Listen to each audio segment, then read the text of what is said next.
Ceyx, a king in Thessaly, was the son of Hierosphoros, the light-bearer. His wife Alcyone was also of high descent. She was the daughter of Aeolus, king of the winds.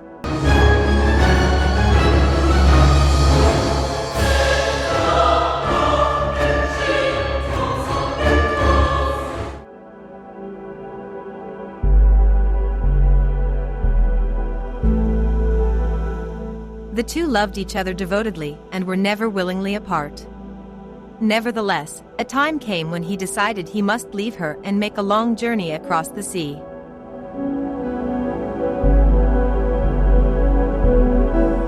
When Halcyon learned what he was planning, she was overwhelmed with grief and terror. She told him with streaming tears and in a voice broken with sobs that she knew as few others the power of the winds upon the sea.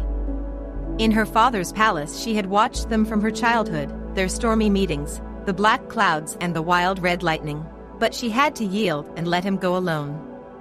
She waited on the shore watching the ship until it sailed out of sight.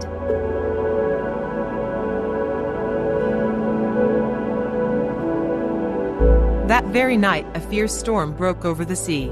The winds all met in a mad hurricane, and the waves rose up mountain high. The men on the quivering, battered boat were mad with terror, all except one who thought only of Halcyon and rejoiced that she was in safety.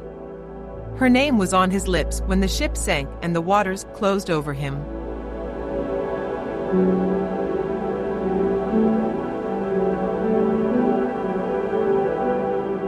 Halcyon was counting off the days. She kept herself busy, weaving a robe for him against his return and another for herself to be lovely in when he first saw her.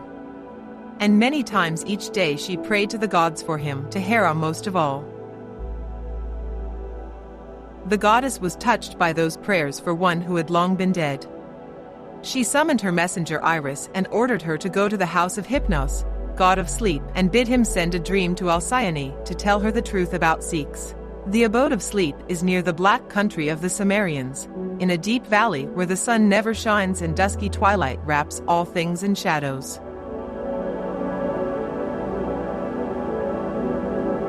There came Iris in her cloak of many colors, trailing across the sky in a rainbow curve, and the dark house was lit up with the shining of her garments. Even so, it was hard for her to make the god open his heavy eyes and understand what he was required to do. The old god of sleep aroused his son, Morpheus, skilled in assuming the form of any and every human being, and he gave him Hera's orders. On noiseless wings Morpheus flew through the darkness and stood by Halcyon's bed. He had taken on the face and form of Ceyx drowned. She woke to the conviction that her husband was dead, that what she had seen was no dream, but himself.